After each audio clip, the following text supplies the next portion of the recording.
spirit here, and it's so nice to see you. School can be a bit of a drag, but wait till you go to college. You have to find a degree to study for, contend with various cliques and whatnot. But hey, look on the bright side. At least there was never the danger of a knife-wielding madman on campus, such as the case of Final Exam. Released in 1981, Final Exam was a motion picture marketing production. No, really, that's what the company's called. Though it's also produced by Avco Embassy Pictures, well known for other movies like The Howling, Phantasm, and Escape from New York, just to name a few. Upon theatrical release, the movie was of course panned by critics.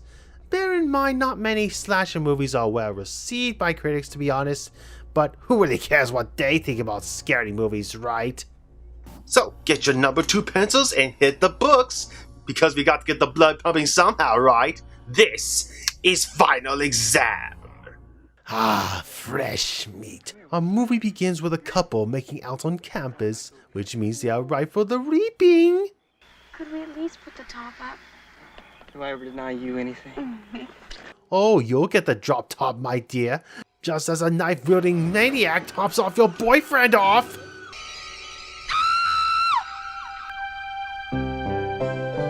Wow, talk about a huge tonal shift.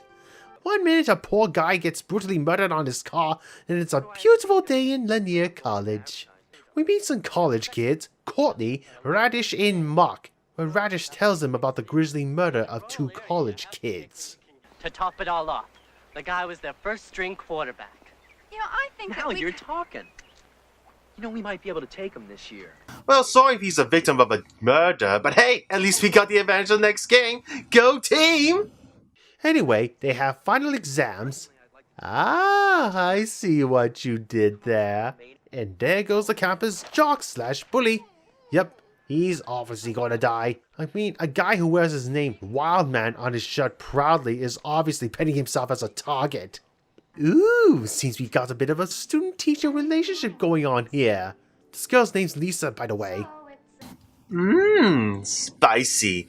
Something tells me she's gonna be a potential target. How about a little nightcap tonight? How about here and now? Sorry. Meet me in my rehearsal room, and we'll go upstairs to the art studio. I think I missed my true calling. Uh-oh, it looks like our killer is stalking the campus in a van while the students finish their exams.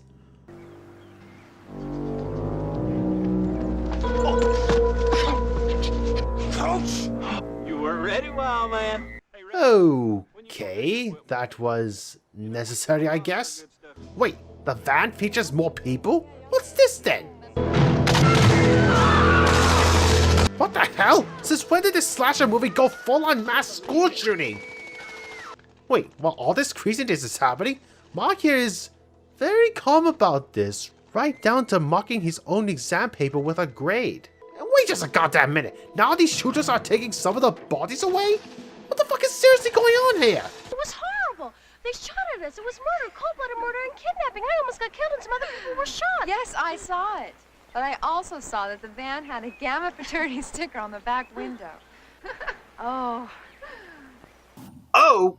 What do you mean, oh? Did I miss something?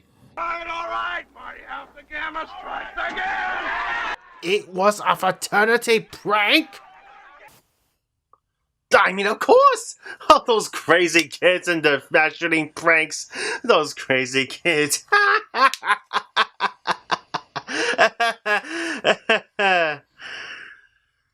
God, this movie would not have made it to the theater in this day and age. We cut to some of the kids eating lunch. You know, after the quote-unquote shooting. And here is Mark talking to Gary, a Gamma pledger which, by the way, is the fraternity responsible for the shooting prank, telling him to steal test papers in order to be initiated. Now the local sheriff has arrived on campus to assess the situation, to which Radish explains everything. I mean, senseless murders are a modern phenomenon. Can I help it if people are crazy? Get yourself some criminals here. Didn't you hear about that multiple shooting? Did these guys do it? I thought it was pretty funny myself, didn't you? Oh yeah, that was hilarious. Couple of college kids almost died by gun-toting maniacs. That's top-tier comedy. What timeline was this again? Obviously, the sheriff doesn't take kindly to such a prank, and wait, who's this guy? Now, you know good and well that I'm holding up my end. And there's not one bit of crime on this whole campus. Oh, he's the campus police. I'm sure he must be a true hero. Here at the dorms where our killer is stalking a bit, some of the girls are making most of their time. Janet, this girl wearing the jacket, hears through the grapevine that her boyfriend Gary, the Gamma Pledger, is about to get pinned by his frat brothers. While that happens, Radish gets confronted by Wilder and Mark about his call to the sheriff. You know, I'm not believing you called the cops on the mighty house again. Yeah, giving that dumb sheriff my tag number. Now I have to kill you. I'm talking about cold, clammy, maggot-infested death. Hey, that's enough, Wildman. Whoa, Wildman! When does a cold death have to involve grabbing his wiener? Evening hits and Gary is initiating his Gamma Brotherhood and is off to steal the test papers. And apparently it's easy since the professor's office is not blocked off by just a door, but a glorified partition. Wow, didn't know schools back then were that simple to break into. Seems our unnamed killer is preying on Gary. Gary! Gary! Gary! Gary! Yay! Congratulations are in order. And by that, his brothers mean stripping him to his tighty-whities and tying him onto a tree. Back at the Gamma Frat house, Wildman and Mark talk about trying to score some drugs for some students. Mark suggests that Wildman steals some pills from the coach's office at the gymnasium by using stolen keys he swiped from Radish. I should have mentioned that earlier, but you know, Wildman's wild grab. Word reaches Janet about Gary's hazing back at Courtney's dorm, but fortunately for Gary, someone does save his bacon. At least that's what we're led to believe, because Gary gets dropped. Gary! Janet then looks for Gary, but it seems our murderer baits her into his trap by leaving a trail of Gary's clothes to the school conservatory, where he eventually gets his prey. But honestly, right now, all these kills are pretty tame in comparison to its contemporaries of its time. We come to the gym where Wildman raids the coach's office for some pills, but before Wildman leaves, the scoreboard lights up, which means it's game time for our killer.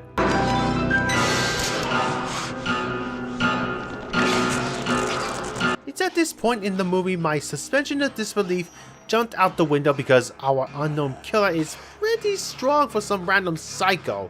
I mean, I should fear him, but he's too much of an unknown to be considered a gigantic threat. See? He uses his Deus Ex Machina strength to corrode Wildman with his weight machine.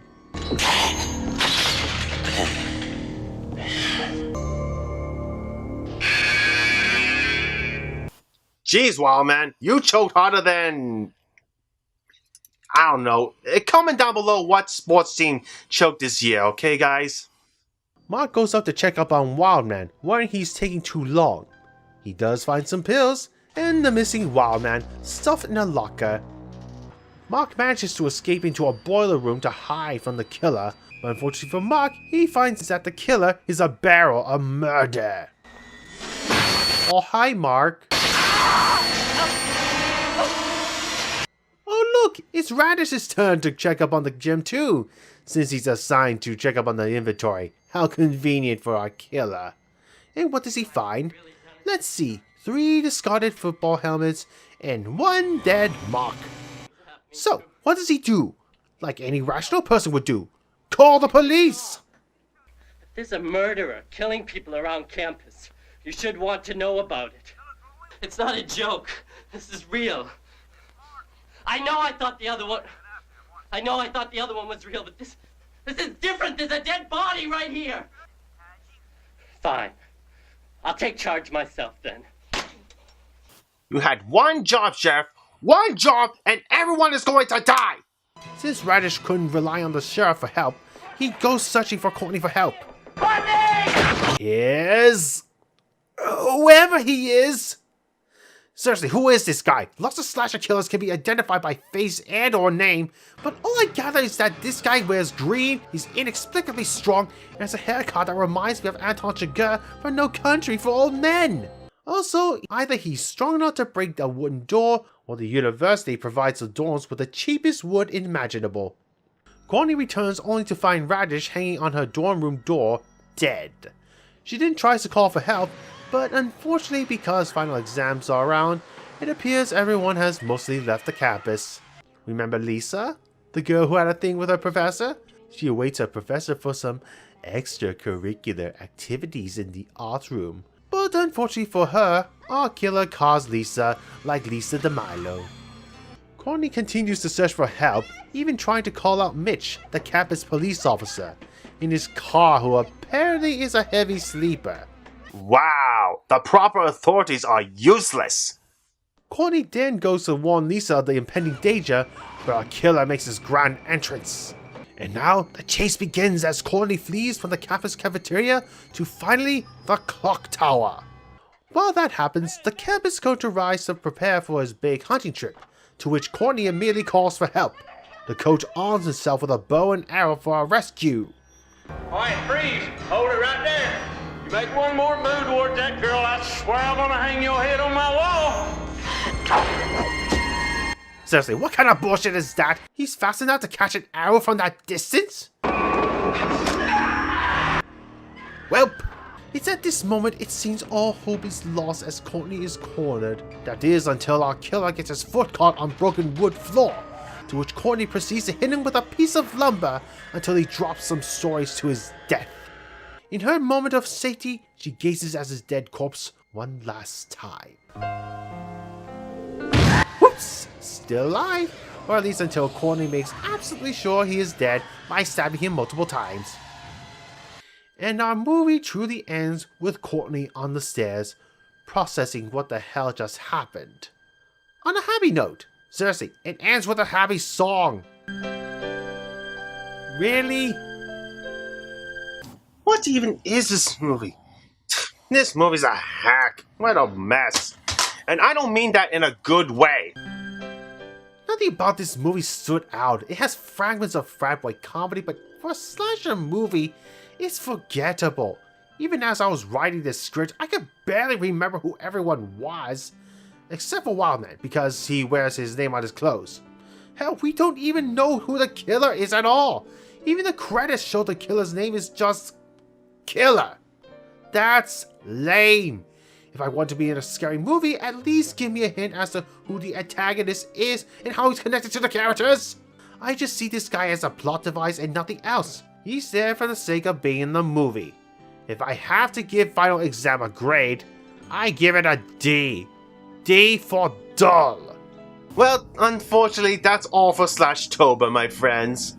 So until then, get ready for Halloween, put out those scary decorations, put on your costumes, and give out those candies. And while you're at it, watch a scary movie every single week. Till then, I'm Slasher Spirit telling you to have a happy Halloween and have a slice day.